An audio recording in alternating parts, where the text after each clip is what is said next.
தெனாலி விமர்சனத்தில் இப்போ நாம் அலச போகிற படம் கோச்சடையான்.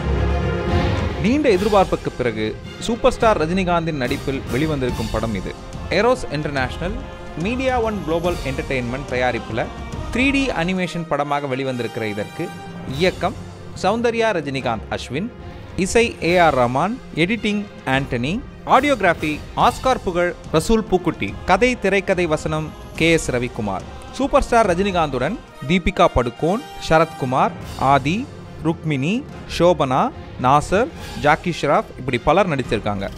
கோச்சடையான் ரணதீரன் என்னும் வீரனாக படத்தில் வலம் வரார் சூப்பர் ஸ்டார். சிறு வயதில் அனாதையாக எதிரி நாட்டில் வளரும் ராணா வளர்ந்து அதே நாட்டில் தளபதியாகி தன் தாய் நாட்டு வீரர்கள் அடிமையாக வைத்திருக்கும் இடத்திலிருந்து அவர்களை காப்பாற்றி சொந்த நாட்டுக்கு திரும்புகிறார். சொந்த நாட்டை ஆளும் நாசரின் மகளான தீபிகா படுகோனை காதலிக்கிறார். ஒரு நாள் நாசரை கொல்ல முயற்சிக்கும் போது கைது செய்யப்படுகிறார். நாசரை கொல்ல முயற்சிக்க காரணம் தன் தந்தையான கோச்சடையானை சூழ்ச்சியில் கொன்றவர்தான் அவர் என்பது புலப்படுகிறது. இந்த பிரச்சனையிலிருந்து ராணா மீண்டாரா, எதிரி நாட்டின் பகையிலிருந்து தாய் நாட்டை காத்தாரா, தன் காதலியான தீபிகா படுகோன் கரம் பிடித்தாரா என்பதுதான் கோச்சடையான். படத்தின் கதை பொதுவான வரலாற்று சினிமாவாக இருந்தாலும் மோசமாக இல்லை. படத்தில் AR ரஹ்மானின் பின்னணி இசையும் பாடல்களும் இனிமை. மறைந்த முன்னாள் நகைச்சுவை நடிகர் நாகேஷுக்கு உயிர் கொடுத்து 3D அனிமேஷனில் வலம் வர வைத்திருப்பது ரசிக்கும்படியாக உள்ளது. படத்தில் மாற்றம் ஒன்றே மாறாதது பாடலின் வரிகளுக்கும் சூப்பர் ஸ்டாரின் ஸ்டைலோடு கூடிய சில பஞ்ச் வசனங்களுக்கு அரங்கில் கைத்தட்டல் கேட்கிறது. படத்தில் பாடல்களுக்கு லிப்சிங் இல்லாமல் போனதும் சில வசனங்களுக்கு லிப்சிங் இல்லாமல் போனதும் இன்னும் சிறப்பாக செய்திருக்கலாம்.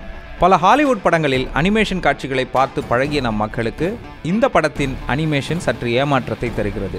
பொதுவாக சூப்பர் ஸ்டார் படங்களில் உள்ள அந்த டெம்போவும் சூப்பர் ஸ்டாருக்கு கிடைக்கும் அந்த ஹைப்பும் இந்த படத்தில் எதிர்பார்த்த அளவுக்கு இல்லை என்பதும் உண்மை.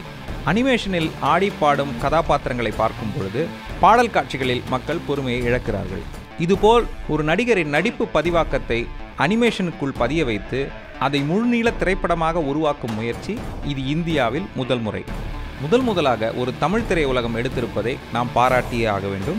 அனிமேஷன் என்பதனால் அதிகமான போர்க்காட்சிகளும் வன்முறையையும் வெட்டுக்குத்துக்களையும் வாரி இறைத்திருக்கிறார்கள்.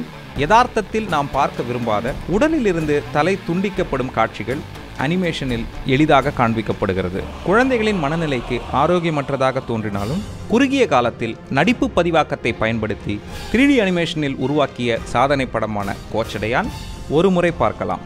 தெனாலி இதற்கு தரும் மதிப்பெண் 10க்கு 4.